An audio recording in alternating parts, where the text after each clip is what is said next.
Record of Ragnarok के season 1 episode 1 में आपने देखा कि किस तरह से ह्यूमन एंड गॉड के बीच बैटल शुरू हो जाती है और उस बैटल को रैग्नारोक कहा जाता है। और इस बैटल का पहला राउंड थॉर वर्सेस लुबू के बीच होता है और दोनों के बीच फाइट शुरू हो जाती है। लुबू मौका देख के थॉर पे अटैक कर देता है और जिससे कि थॉर पीछे जाके गिरता है। और अब हम बात करने वाले हैं रिकॉर्ड ऑफ रैग्नारोक के सीजन 1 एपिसोड 2 की।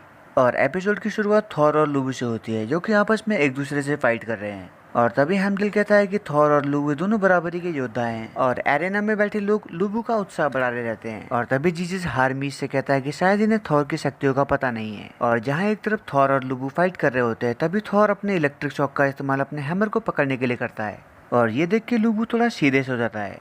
और इसके बाद थॉर अपने हथौड़े को दोनों हाथ से पकड़कर पीछे की तरफ थोड़ी लीन हो जाता है। और इस पे हेमडल कहता है कि थॉर ने यह हैमर कभी भी इंसानों पे यूज नहीं किया। और थॉर के इस लीन बैक वाले स्टाइल को जानने के लिए हम चलते हैं थोड़ा समय पहले, जब लैंड ऑफ गॉड एसगार्ड में शांति हुआ करती थी और उसकी दीवारें चारों ओर से घिरी होती थी ताकि कोई जाइंट इसके अंदर एंटर न कर सके। और तभी कैप्टन अपने सैनिकों को समझाता है कि हम गार्डियन एंजल इसलिए बने हैं ताकि हम ये शांति बनाए रखें। और तभी वहाँ पर जाइंट्स का अटैक हो जाता है और ये देख के सैनिक हैरान रह जाते हैं और कैप्टन बोलता है कि एनिमी ने अटैक कर दिया है। और तभी एसगार्ड पर 66 जाइंट अटैक कर देते हैं और एसगार्ड की दीवार को तोड़ देते हैं जिससे कि जाइंट्स अंदर घुस सके।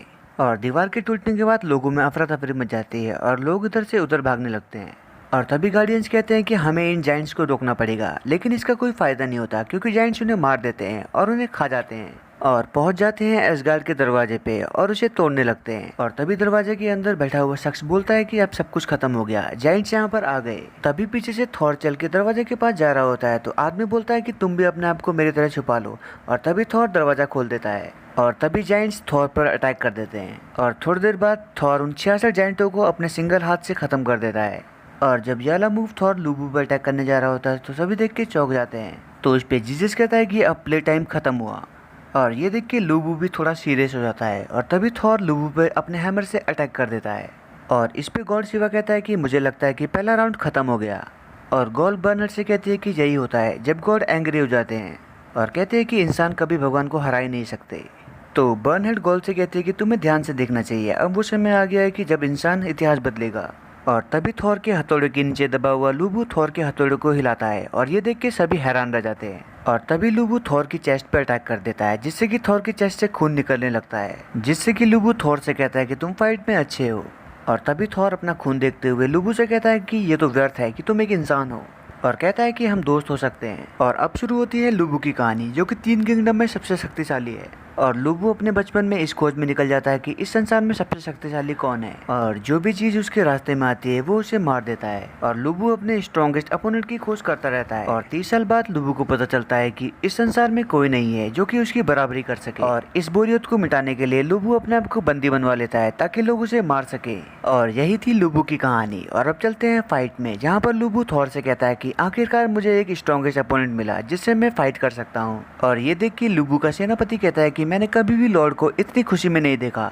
और तभी जीसस हारमी से कहता है कि ये तो बड़ा अजीब हो रहा है। और तभी हारमी जीसस से कहता है कि तुम्हें क्या लगता है कि एक इंसान का गॉड के साथ मैच हो सकता है? तो इस पे जीसस कहता है कि यह असंभव है, कोई भी इंसान का वेपन गॉड के वेपन के सामने नहीं टिक सकता। और थोड़ी देर बाद जीसस सोच के उस वेलकरी की तरफ देखता है और बोलता है कि क्या पता ये उस वेलकरी का काम हो।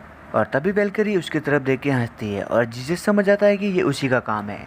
और तभी गॉल बर्नहेड से कहती है कि जीसस इसी तरफ देख रहे हैं, वो भी अपने अजीब चेहरे से। तो इस पे बर्नहेड कहती है कि ऐसा लगता है कि हम पकड़े गए।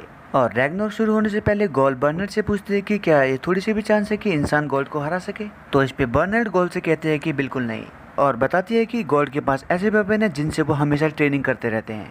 और कहती है कि इंसानों के द्वारा बनाए हुए वेपन गॉड के लिए एक टॉय है और केवल एक ही ऐसी चीज है जो गॉड के वेपन का सामना कर सकती है। और तभी वहाँ पर 11 और वेलकरी आ जाती है जो कि बर्नहेड से बोलती है कि बड़ी बहन के बुलाने पे हम यहाँ पर आए हैं। तो इस पे गॉल कहती है कि ये पहली बार हुआ है कि हम 13 बहनें पहली बार मिली हैं। और बर्नहेड से कहते हैं कि आखिर तुम्हारे दिमाग में चल गया रहा है। और यही खत्म होता है रिकॉर्ड ऑफ रैग्नारोक का सीजन 1 एपिसोड 2। और अभी तो फिलहाल इस सीरीज का इंडिया में प्रोटेस्ट चल रहा है और ये सीरीज इंडिया से बैन कर दी गई है।